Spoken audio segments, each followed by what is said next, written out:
Hello there guys, and welcome to today's video. Now, I've been looking into what's coming in the update tomorrow, and I haven't seen a whole lot of anything thus far. They're just tweaking a couple of things and making things look a little bit nicer. But as you may notice, as you can see my hotbar down at the bottom, something that was teased a little bit in the dev blog from last week was the addition of water and water buckets and being able to use water as a resource. So we now have water buckets. You can run down into the water. Once you get to about knee height water, you just hold in right click and it'll fill the bucket up with water. So there we go, we've got some water there, and if I switch off to something else, the water will just drop off onto the ground. So with this addition, we do also have these nice blue barrels which can be placed on terrain. So you can place it outside your base, or you can even place them inside your base, so they can be placed on a foundation. So that is pretty excellent. The bucket itself holds 1,000 milliliters of water, and these big blue water barrels will hold 10,000 milliliters of water, so that is 10 buckets. Now, both of these come from a blueprint page. Can't get them default, you can't get them any other way. The bucket will cost you 100 metal fragments and 25 cloth, and the water barrel will cost 80 metal fragments and 30 cloth. So I'm just going to quickly go and fill this one up inside so I can show you a couple other things.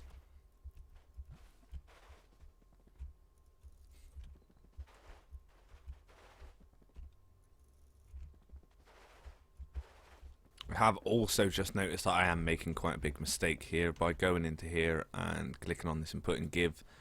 It's not saving me any time.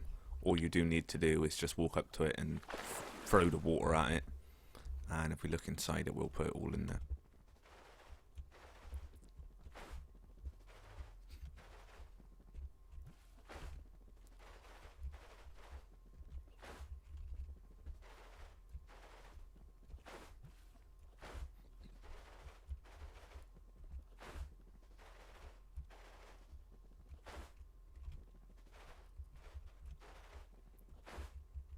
Okay then, so it's practically full, all but 1 milliliter. So now I'm going to show you another couple of things. So to get the water out pretty quickly, all you need to do is walk up to here, hold down right click, and you'll take the water back out. So as you can see, we've dropped down. Seem to be losing 1 milliliter of water when we do this though, which really isn't that big of a deal.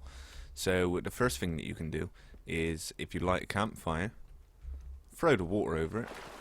Campfire goes out. So that is our first actual application for this.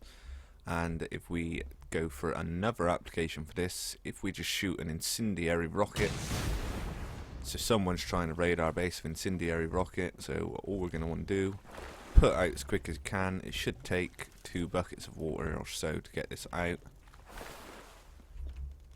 So we're at 2 there. I think it's because it's the bigger flames that it's not to take a little bit more. We'll just keep going.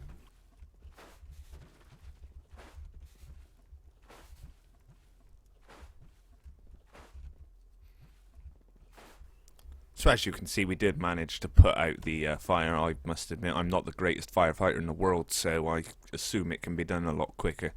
But that is, again, another use.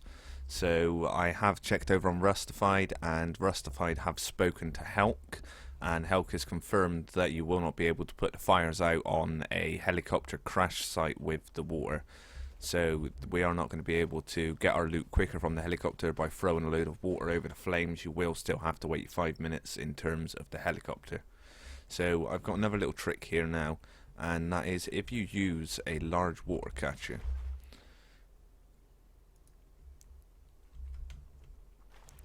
just get one placed down. Now I don't know whether throwing it at the large water catcher works, so we'll quickly just test that. It does work, yeah. The large water catcher will hold a hell of a lot more than the little buckets. You will think it's 50,000 that you can fit into a large water catcher. So I don't know whether this will be fixed by the time we actually go live with this, or whether anybody will actually notice.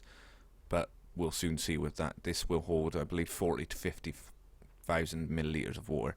So that is equivalent to 4 to 5 of the buckets, the large barrels even. So one water catcher is equivalent to 5 of these, and people will be a lot less suspicious of a water catcher, I do believe, and can take it out just as easily from here. So the last application for this water bucket is probably going to be something to do with the flamethrower that was hinted a couple of weeks ago in the dev blog that we've all been eagerly waiting for.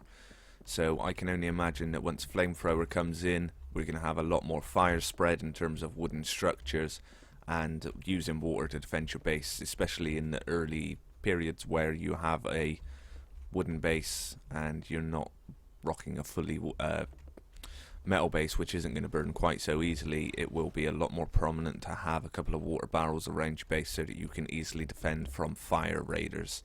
So this is definitely going to be a nice move in the right direction, especially in terms of raiding. A lot of people have asked for fire arrows and flamethrower and all that kind of stuff, and for fire to actually take down walls. So I can only assume that this is all to come. Now that they've added in a way to combat it, they could hardly add in fire spread and fire arrows and everybody easily being able to take down your walls without any way to defend from it, because that would just be slightly lopsided. It would have definitely favoured raiders rather than the defenders, and everybody would be out doing that. So just expect good things to come from here on, guys. Just keep an eye on those dev blogs and keep your ears out on what's coming, and I'm sure that I'll be able to get you some information as soon as I see it go live on the channel.